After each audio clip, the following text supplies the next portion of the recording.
Good morning, Fellowship Hi-Crest fam, and today is Monday, February the 8th, and this is your Jumpstart. The focal passage or the reading for today comes from Colossians 3:16 all the way through verse 5 of chapter 4. But today I'm only going to read verses 2 through 5 or 2 through 6 because we just have a short time together this morning. So here's what it says. It says, devote yourselves to prayer with an alert mind and a thankful heart. Pray for us too, that God will give us many opportunities to speak about his mysterious plan concerning Christ. That is why I am here in chains. Pray that I will proclaim this message as clearly as I should. Live wisely amongst those who are not believers and make the most of every opportunity. Let your conversation be gracious and attractive so that you will have the right response for everyone. Man, this is packed. And you see why I couldn't read our whole passage for today, because just this part is packed. And Paul said, man, devote yourself to prayer.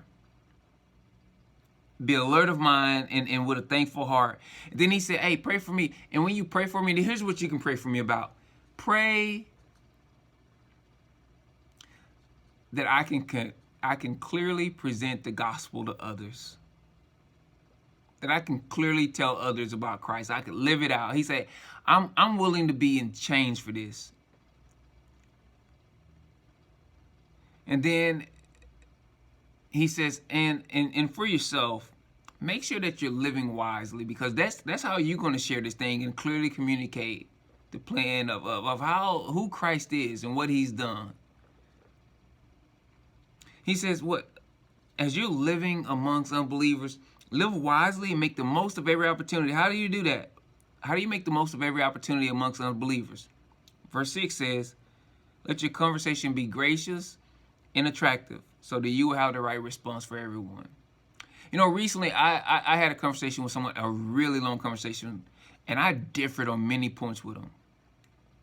But they said this, they said, man, you know what, even though we sit in different places, I feel like this person who I know and love very much that wouldn't agree with you would still sit down with you and respect you.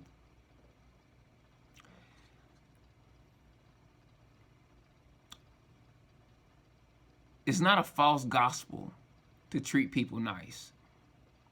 And we can disagree on what we said on different matters and still dignify people as being made in the image of God and having the inherent value that comes with that,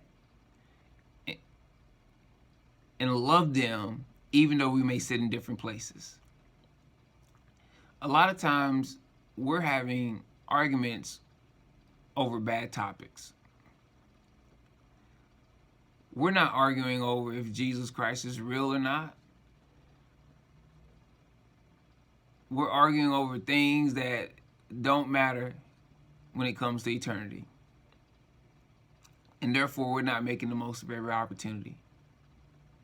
As you go throughout today, ask yourself if this what you're discussing is an eternity matter or not.